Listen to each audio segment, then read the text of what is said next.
नमस्कार, मैं हूं प्रखर त्रिपाठी। एनबी भारत में आप सबका बहुत बहुत स्वागत है। मैं देवरिया जनपद के लार टाउन के ग्राम सभा कोहरा में हूं और मेरे साथ हैं आचार्य भूसर जी। आचार्य भारत भूसर जी मेरे साथ हैं जी। मनुष्य के जीवन का मूल उद्देश्य क्या है आपके आचार्य जी? मनुष्य के जीवन का मूल उद्देश्य शास्त्रों के अनुरूप जीवन का आचरण करना, अंत में परमात्मा की प्राप्ति करना, जीवन भर परोपकार करना। इसे श्रीमद् भगवत गीता में एक सूत्र के अंतर्गत बताया गया, सर्वभूत हिते रता। सभी प्राणियों के हित में रत रहना, यही मनुष्य जीवन और सर्वोत्कृष्ट उपयोग। संसार में दुख का कारण क्या है?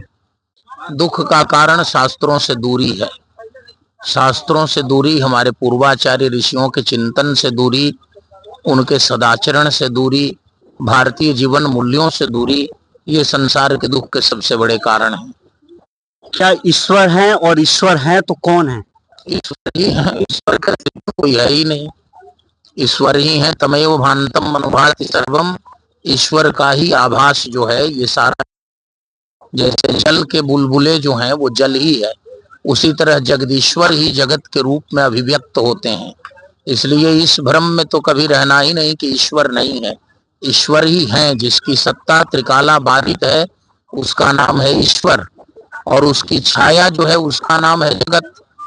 जैसे आभूषणों को देखते हैं तो सोने चांदी धातुओं के ही दर्शन होते हैं, उसी तरह जल को देखते हैं, जल के बुलबुले को देखते हैं तो जल के ही दर्शन होते हैं। तो जगत को देखने से जगदीश्वर का ही दर्शन होता है।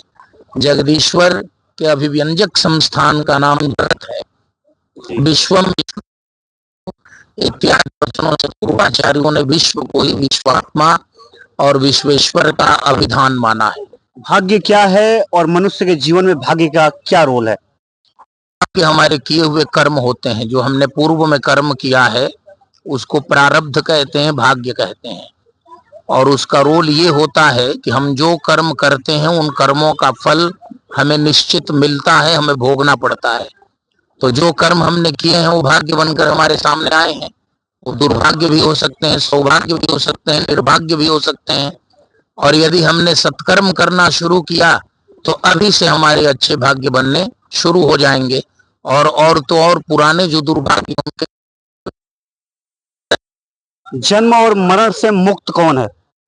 जन्म और मरण से विशुद्ध रूप से जो जीवन मुक्त महात्मा मुक्त हो, क्योंकि जन्म और मृत्यु दोनों शरीर की होती है। और जो देहाध्यास से ऊपर है, अध्यास कहते हैं निरंतर चिंतन को। किसका चिंतन हो रहा है? हमारे आपके भीतर देह का ही अध्यास है, इसी में हमता ममता लगी हुई है कि यही मैं हूँ। लेकिन जो देह के अध्यास से उपरत हो गए हैं वे जीवन मुक्त होते हैं। उनके जीवन में न जन्म का भय है न मृत्यु का।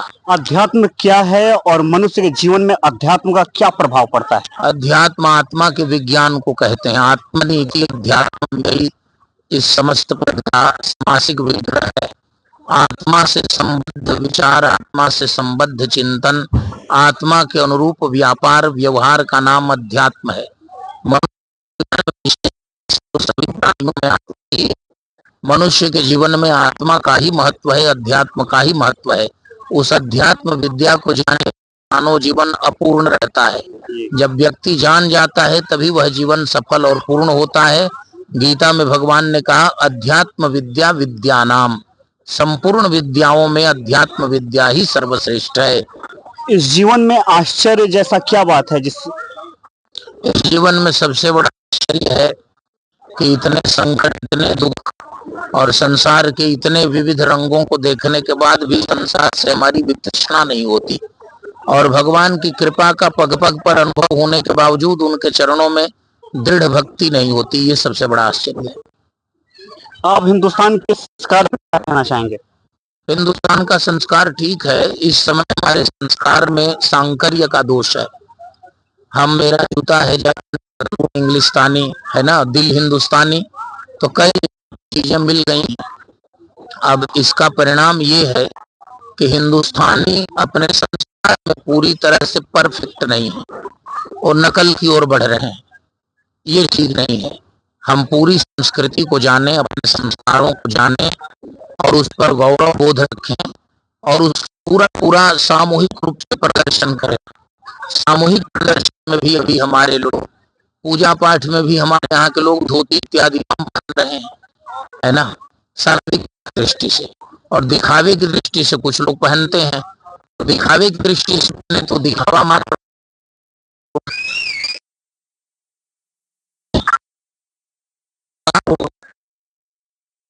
लोगों को अपने संस्कारों को समझने और उनका आचार करने, अपने आचार या आचरण में उतारने के लिए काफी परिश्रम करना पड़ेगा। उसके लिए सुयोग गुरुओं की जरूरत है और जन जन में नीचे स्तर पर, गांव गांव में जाकर इस विषय को जगाने की जरूरत है।